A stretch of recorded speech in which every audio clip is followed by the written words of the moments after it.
Ako po si Sister Ricky May. Sa araw na ito, gusto ko lang pong ipatotoo ang ginawang kabutihan ng Diyos sa amin ng magulang ko. So, growing up po, meron po akong hindi maayos na relasyon sa mama ko. Nag-lead yun para magkaroon kami ng distance sa isa't isa. Pero nung nakakilala ako sa Lord, doon ako nagkaroon ng desire and hope na sana balang araw magkaayos kami at sana siya din makakilala sa Lord. Sobra akong na-bless nung nagkaroon ng prayer and fasting dito sa church nung in-address yung inner healing.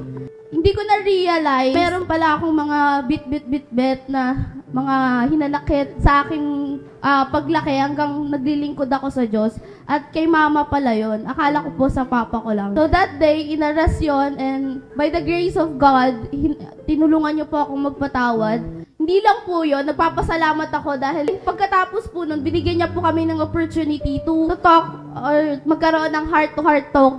Nagresulta yun na nagkaroon kami ng reconciliation at napag-usapan namin yung mga nagawa namin sa isa't isa. So, napatawad namin yung isa't isa. And thanks God because now, I am more open sa Kanya, nakakapagkwento na ako, and alam namin sa isa't isa na we are both healed and free. Naniniwala ako na sa lahat ng yun, may plano ang Panginoon. At ayun ay para pala mabahagian ko naman siya ng salita ng Diyos. So, I take the opportunity to share the gospel again with her.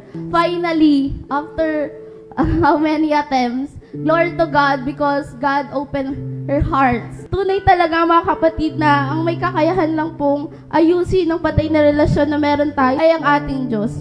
Ngayon din, ito'y paalala na huwag tayong mapagod na ipagdasal sila at ibahagi ang salita ng Diyos.